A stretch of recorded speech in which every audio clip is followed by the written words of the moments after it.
మార్కెట్లో విరివిగా దొరుకుతున్న ద్రాక్ష పళ్లను చూస్తే తినాలనిపిస్తోందా? కోరికను కంట్రోల్ చేసుకోకపోతే మీ ఆరోగ్యం రిస్క్ లో పడినట్టే. తెల్లవైనా నల్లవైనా ఏ ద్రాక్షను తిన్నా సరే క్యాన్సర్నో మరో జబ్బునో కొని తెచ్చుకోవడమే.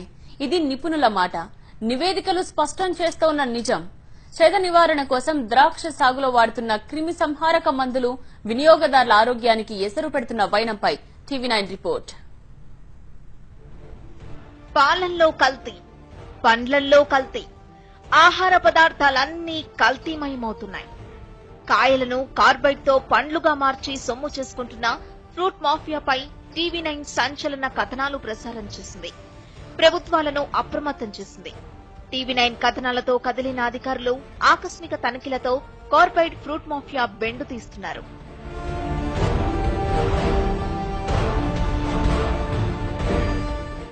అరటి, బొప్పాయిల జాబితాలో తాజాగా ద్రాక్ష పండ్లు కూడా దడరేపుతున్నాయి.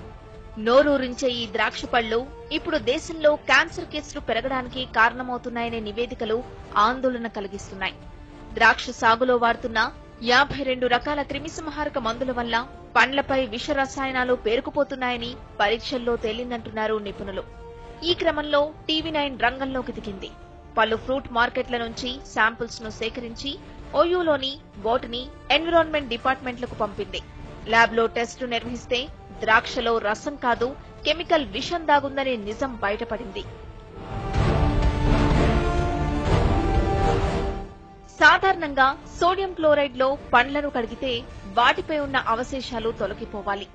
ఈ ద్రాక్షను 24 గంటల పాటు సోడియం క్లోరైడ్ లో ఉంచినా ఈ ద్రాక్ష పండ్లపై ఎండోసల్ఫాన్, డీటీటీ లాంటి ప్రాణాంతకమైన పురుగుల మందుల అవశేషాలు అలాగే ఉండిపోయాయి. ప్రొఫెసర్ వెంకటేశ్వరరావు ఆధ్వర్యంలో జరిగిన అధ్యయనంలో ఆసక్తికర విషయాలు వెలుగులోకొచ్చాయి. దాని యొక్క కాన్సంట్రేషన్ ఎంత హై ఉందంటే ఇది 14 pH దాకా ఉంది. 14 pH దాకా ఉన్నప్పుడు ఏ కాంపౌండ్ అయినా సరే దాంట్లో కరిగిపోవాలి. కానీ ఇందులో చూడండి, ఈ తెల్లని సబ్స్టెన్స్ అంతా కనిపిస్తుంది కదా, ఇది ఏమాత్రం కూడా దీంట్ లోపల కడకపోవట్లేదనమాట. కడకపోవట్లేదంటే ఇది హైడ్రోఫోబిక్ గా మారిపోయింది. మెటీరియల్ వేసినటువంటి మెటీరియల్ హైడ్రోఫోబిక్ అయిపోయింది. హైడ్రోస్కోపిక్ అయితే వాటర్ లో కరగడానికి ఆస్కారం ఉంటుంది. అయితే ఇవి న్యూరోటాక్సిక్ అన్న ప్రొడ్యూస్ చేస్తాయి. ఆ ఇన్సెప్ట్స్ కి కంటాజియస్ అంటే టచ్ చేసిన వెంటనే కానీ చనిపోవడానికి ఆస్కారంగా ఉంటుంది. ఇది ఏ పీపీఎం ఉన్నది అనేది కాదు, అసలు ఎంత పీపీఎం కూడా మనిషిలోనికి రావడానికి వీల్లేదు. క్లోరోఫామ్ లో కడిగిన సేమ్ రిజల్ట్. ద్రాక్ష పండ్లపై పేరుకుపోయిన క్రిమిసంహారక అవశేషాలు ఈ కెమికల్లోనూ కరగడం లేదన్నారు పరిశోధకులు. ఇలాంటి ద్రాక్ష పళ్లు తింటే ఆరోగ్యం పాడై ఆస్పత్రి పాలవడం ఖాయమంటున్నారు నిపుణులు. వైలెట్ కలర్ వస్తే పెస్టిసైడ్ రెసిడ్యూ కన్ఫర్మేషన్ అన్నమాట. దానిలో ఉంది పెస్టిసైడ్ కార్బోఫ్యూరాన్ ప్రెజెన్స్. ఆ కార్బోఫ్యూరాన్ 0.01 mg/ml కాన్సన్ట్రేషన్ ఉంటే మనకు చాలా హెల్త్ హెజార్డ్ వస్తుంది. ఇప్పుడు మనం ఒక పావు కేజీ తింటే 0.01 అట్లా ఉంటే మనకు బయోమాగ్నిఫికేషన్ అవుతుంది. బయోమాగ్నిఫికేషన్ అంటే మన లోపల వెళ్ళిన తర్వాత బయటకు ఎదురు రాదు. కిడ్నీ ప్రాబ్లమ్స్ వస్తాయి, ఇంకా క్యాన్సర్స్ కూడా వస్తాయి. నివేదికలు స్పష్టం చేయడమే కాదు, పర్యవసనాలు పబ్లిక్ గా కనిపిస్తున్నాయి. ద్రాక్ష పండ్లను కొని కడిగి తిన్నా సరే ఎంతో మంది అనారోగ్యంతో హాస్పిటల్ బాట పడుతున్నారు. తిన్న తర్వాత కొంత సంతృప్తి కూడా ఉండదు.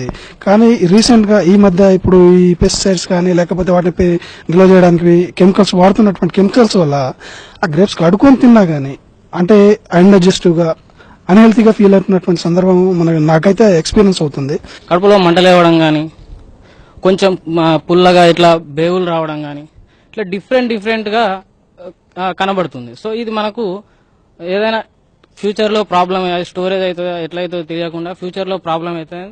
వాణిజ్య పంటగా అధిక దిగుబడి ఆశతో క్రిమిసంహారక మందులను మోతాదుకు మించి వాడటం వల్లే ఈ దుష్పరిణామాలంటున్నారు నిపుణులు.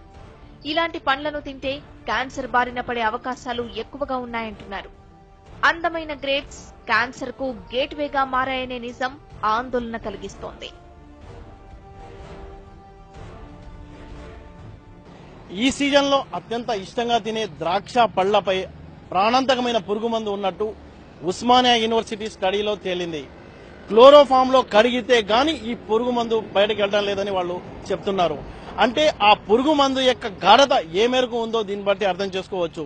క్యాన్సర్ లాంటి భయంకరమైన వ్యాధులు వచ్చే ప్రమాదం ఉందని వారు హెచ్చరిస్తున్నారు. కెమెరా పర్సన్ రంగాతో ఫజల్, టీవీ9 హైదరాబాద్.